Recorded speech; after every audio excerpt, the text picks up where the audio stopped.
Harry Potter and the Deathly Hallows. Here we are, honey bunches, the 7th and final instalment of this particular but vegan series, where pretty much the entire book was imagined on screen in both Deathly Hallows films.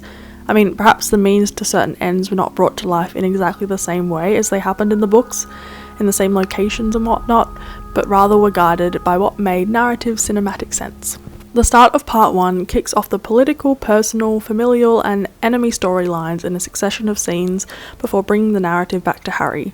The Ministry of Magic's opening address, complete with a Churchill-esque pace and energy, is so wicked, without having to show the state of the wizarding world beyond it as effectively reminds audiences of the mood we're stepping into, with Hermione wiping her parents' memories and setting off for the Order, the Dursleys leaving little whinging, and Snape making his way to Malfoy Manor to make his apparent allegiance quite clear. All the characters move into place.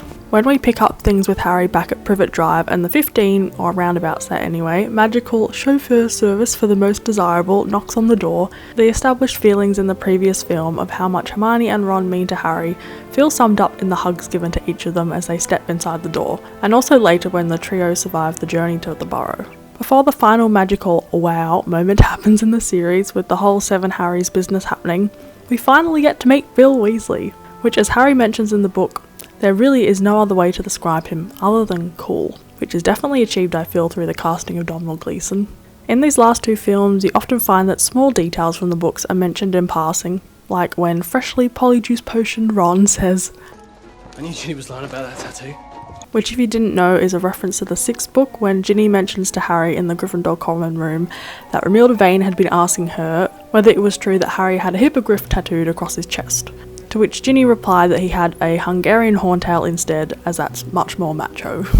As the Order fly through the sky to the Burrow and Voldemort once again fails to take a pretty clear shot at Harry, we get a feel for the kind of destruction Voldemort and his followers are causing to the outside world. The sort of tantrum that Voldy throws when Harry gets away on the surrounding power lines is monumental, and makes you feel for all the muggles who just know there's mysterious things happening all around the country. The time at the Burrow is such a treasured chapter in the film, with the focus being on a wedding and not what's to come, and we get to feel the homely warmth of the Weasley home once more before transitioning to the on-the-run feel that follows in the remainder of part 1. When the trio are suddenly miles away from the rest of the Order and have to adjust to the mode of completing the mission Dumbledore left them, the difficulties of the transition manifest differently in each character. Ron 180's a little too hard into wanting to kill any Death Eater they run into, rather than being a little smarter about it by simply erasing those Death Eaters' memories, as Harry suggests, while Hermione is at the other end of the spectrum, worrying about Harry's birthday and the birthday cake her and Ginny made for him, struggling to get a bit of, as she puts it, perspective. It is in this film that we get to see more of the pecking order that falls under Voldemort, and namely the introduction of the Snatchers, who are another group which Voldemort has rounded up as followers, along with giant spiders and whatever else. The Snatchers strike me as being equivalent to Hitler's SA or brown shirts, aka going around in packs using violence and intimidation to perpetuate Voldemort's handle on things. And with the terrifying Magic is Might statue that we see when the trio enter the Ministry of Magic, depicting muggles being squashed out of existence, I think you can definitely draw a line between this wizarding war and Hitler's Nazi Germany, with the disappearances happening throughout the last installment and rounding up of anyone at the Ministry who isn't at least half-blood. But most wars are ethnic violence of some kind, so in a way it's just a magic-infused realisation of the type of conflict humans have engaged in for centuries, yet somehow it still manages to be shocking. In the courtroom scene at the Ministry of Magic, where Umbridge sits in what was once Fudge's chair, calling every person on trial a liar, you might notice that there's not one jury member dressed in plum-coloured robes. Now, I don't know if you call the Wizengamot a democracy, but in the council chambers where Harry's hearing was, there was both black and plum cloaked members that seemed to suggest right and other more left-wing jury members. Yet as Mary Cattermole sits on trial, although the setting is much reduced, there are only 2 members to the left of Umbridge, indicative of her having changed the rules to suit her best. Potentially my favourite scored moment in the whole 2 parts of Deathly Hallows is Harry, Ron and Hermione having to make their way from the elevators to the fireplaces after some doozy has just let slip that it's I think a lot of people are really into the score of the last 2 films, and especially the song Oh Children by Nick Cave and the Bad Seeds, which is the song on the radio which Harry and Hermione dance to forget about everything while alone in the middle of nowhere in their rather sparse, depressing tent. I only bring this up because Nick Cave actually lives pretty locally to me, and a friend once saw him in a flower shop. That's a random connection that probably doesn't mean anything to you, but it does make these films feel super close to home. One song I really wish was given more space in the film is the Christmas carol that people are singing in Godric's Hollow when Harry and Hermione apparate there on Christmas Eve, called My Love Is Always Here. You probably know I like that song quite a lot already though, as I play it in every second video of mine, even when it's not at all time of year appropriate. The carol is about established themes in the series regarding loved ones never really leaving us, and that when there is love, you can come to no harm, which no doubt relates to Lily's love protecting Harry back in Godric's Hollow all those years ago. So beautiful. But turning to the lighter moments in the otherwise heavy first half, the fist pump Harry does when Hermione agrees to go to Godric's Hollow is easily missed, but so sweet, and really does show that despite Harry being the chosen one, when it is just the two of them, Hermione is sort of the real leader. Speaking of Hermione, not only does she get them out of seriously tricky situations time and time again, but she's the one who sacrifices the most in bringing down Voldemort. She completely cuts ties with her Muggle parents, signing herself over to the Wizarding World at a time when the current regime is trying to stamp out people like her. So by the time she apparates onto the beach near Shell Cottage, collapses in Ron's arms, exhausted both physically and mentally from being chased by those snatchers, which by the way was a scene that was added for some added pace in the otherwise slower moving first half, it's really no wonder that she just sits there as the life drains out of Dobby's little body. I really love the first half for its high density of character-based scene work, which I know isn't up everyone's street, but it's definitely up mine. The ratio of the timeline in the first film compared to the second is pretty much 7 months in the first film to just 2 days in the second part, which is pretty crazy. Yet the first half makes you feel everything. Shocked over Hedwig's death, heartbroken over Dobby's, frustrated at Ron for leaving, terrified when Hermione is being tortured, and heartened when Harry and Hermione share a dance in the tent. So I'd say it's pretty good. But transitioning into part 2 and the seriously wild visit to Gringotts, which ensues after receiving some fab words of encouragement from Ollivander, not. You really don't stand a chance. I mean, what happened to... That we can expect great things from you. The interior of Gringotts and that seriously temperamental looking cart that is the only way in and out of that place is a serious safety hazard. What a horrible place to work. But also, what a wicked Universal Studios ride idea. I think it's the fact that all the goblins have turned into grandpa since the first film, that it's seriously heartbreaking when they get burnt to a crisp in the entry hall, come the dragon flying through the floor. However, you don't sympathise with anyone as much as the dragon, which is saying something. There's a lot of animals who don't have the bestest of times in the Wizarding World throughout the series, yet no one gets a tougher ride than that dragon who couldn't look more depressed or uncomfortable in its situation. And because of its obvious years of abuse and enslavement, come its escape you're rooting for over the fate of the goblins who are being burnt alive. And when the dragon breathes fresh air for the first time in who knows how long, you can somehow recognise in its expression it's a relief from a past of claustrophobia, torture and anxiety. One amusing moment in all of it though is when the trio have Gringotts security on their tail and the goblins run to get behind a column when the dragon breathes fire at them, just like it's routine procedure. So as the trio soar out of London on the most relieved dragon alive and realise that times are ticking because Voldy knows that they're hunting Horcruxes, and Harry and Ron experience the very relatable phenomenon of putting dry clothes on wet skin. And they pop through Hogsmeade and back up to the castle where we get to reunite with some of our old favourite Hogwarts professors. Alan Rickman's famously slow and measured, yet in every way epic, speech to the students urging them if they have information on Harry Potter's whereabouts to step forward. No. Is probably one of my favourite words in the entire series, along with when Voldemort says, "Begin." 2 very ordinary words made mighty. But back to Alan Rickman's Great Hall spiel. Apparently when filming, David Yates could see Maggie Smith's expression when she was against the edge of the hall and she was not in the frame, saying, "Would you get on with it?" Speaking of Maggie Smith's Professor McGonagall, it's so lovely to see motherly instincts towards Harry more outwardly shown in this last instalment, and it's even more magical when you think that Maggie had known Daniel Radcliffe from before the Potter films, and in a way greatly contributed to him getting the role through recommending him. I love that even right up to the last point before the battle begins, where characters start dropping like flies, there are still lighter moments in the film. Like when Ron is unimpressed about Ginny hardly noticing him after not seeing him for over half a year because she only has eyes for Harry, and Seamus says, She had lots of those though.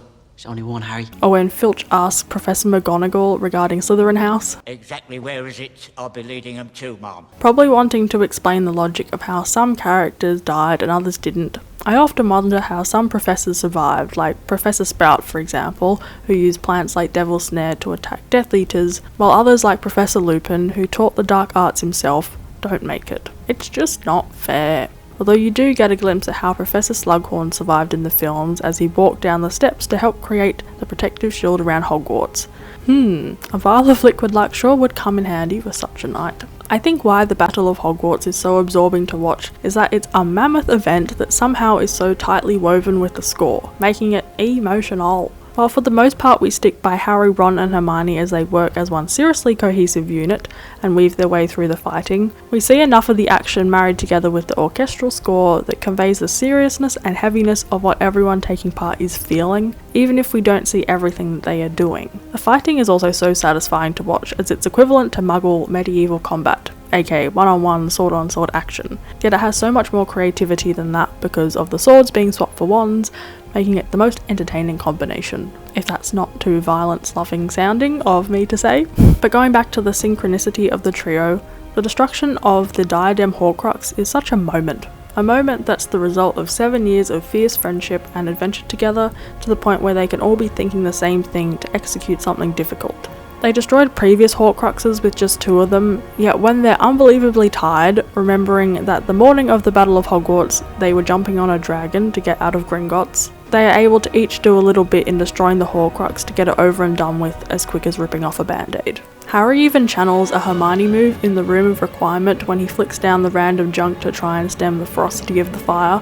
These 2 moves look familiar before this kick-ass trio action when Ron and Hermione finally share a smooch, and they set out to look for Harry on the Marauders map, and Hermione says, "Brilliant," to Ron remembering what she said the previous year. I think the reason Ron seriously wins over Hermione in the long term comes in how, despite getting the girl he's always wanted, he still maintains perspective, clarity of mind and determination to complete the task ahead of them. But zooming through to Voldemort's demise, aka the third major flaky thing that's happened in one night, after the dome shield disintegrating into pieces, Bellatrix being blown up, and then Voldemort wasting away, the dude's body language literally shows him dying from the inside out. When you consider his complete lack of soul with the sudden death of Nagini, it is very much like his hollowness is what ends him, not a killing curse or violence of any sort from Harry. I love the final Great Hall scene after all the fighting has taken place. With so much death and sadness still hanging in the air, there is lightness in the relief and knowledge of being safe with loved ones. Trauma coping mechanisms of various characters come through in this scene, with Mrs. Weasley being close to her children, Filch starting to sweep up a mountain of debris, and Professor Slughorn rambling on about stories from the fight, with all the surrounding professors very much letting him. And that's where I'll wrap it up, honey bunches. Oh, but not before updating my tally of recasted characters. I think my final tally was 9, and then I didn't count Dumbledore, I don't think, so that means we're up to 10, which kind of isn't that many considering the 7-8 films and the large pool of characters that we become familiar with. But feel free to gently correct me on that one, honey bunches, if you wish. And there I shall leave it, honey bunches. Thank you for letting me talk about these films in this bizarre film essay kind of way. And so for the last time, here is Harry Potter and the Deathly Hallows, but vegan.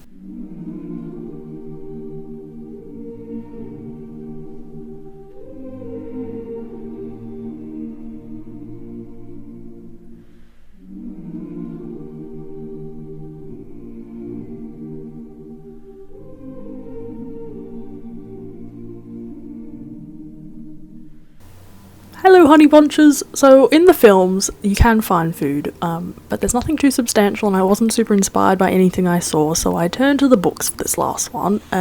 Forgive this change of inspiration source, but if we turn to page 228 of Deathly Hallows, it reads, "He felt hungry now and a little lightheaded. Hermione had not packed any food in her magical bag as she had assumed that they would be returning to Grimmauld Place that night, so they had nothing to eat except some wild mushrooms that Hermione had collected from amongst the nearest trees and stewed in her billy can.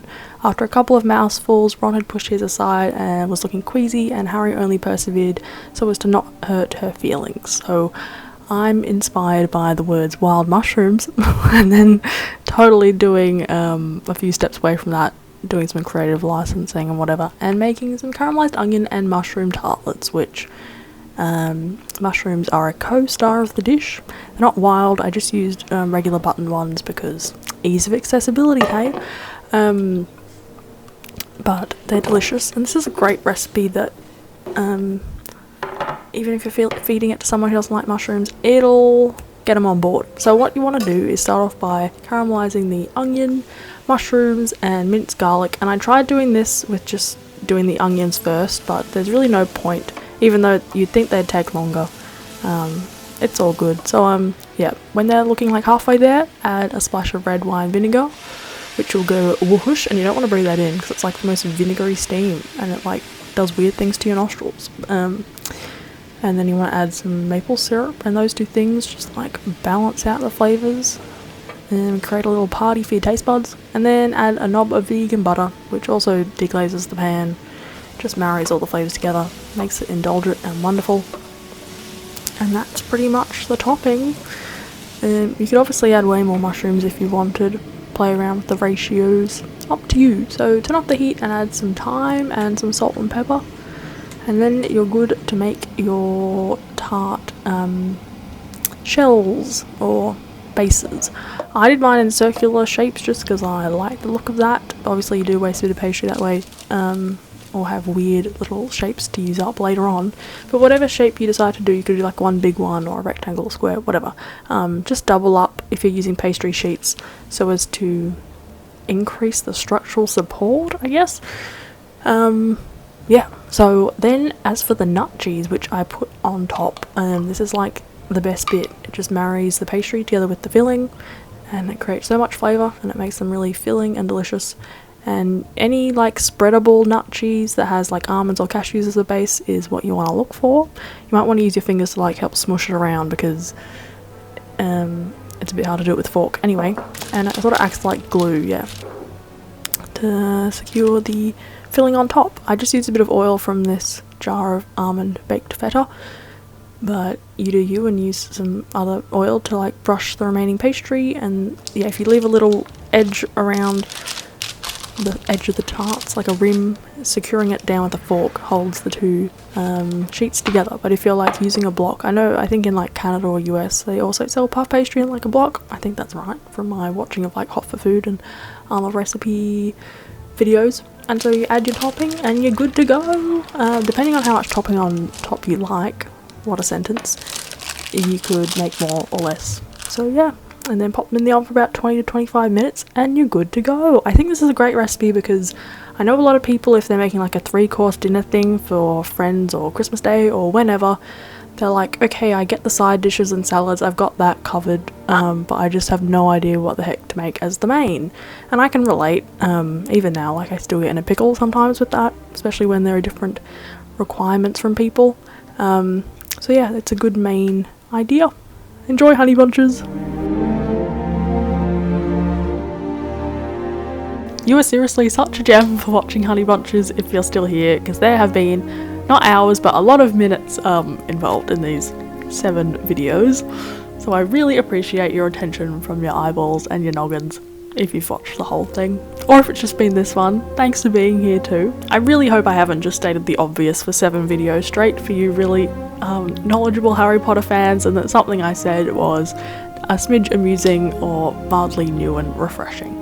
And if you're someone who Harry Potter was not a big part of your life for a while there, then if I've inspired one person to pick up one of the books or watch one of the films or cook one of these recipes, then my day's made. If there's one slice of the Wizarding World pie that I would love to have, it's the cheering charm, which is mentioned in the 3rd book, and also an invisibility cloak and a wand to like help execute me deliver it. But the world could do with a bit of cheering up at the moment, and so putting my invisibility cloak on and performing it on unsuspecting passers-by as they go about their commute to and from work, I think would be a nice couple of hours spent. Let me know what slice of the Wizarding World pie you would love to have, Honey Bunches, and I will see you super soon in the next video. Thank you, Honey Bunches. Bye.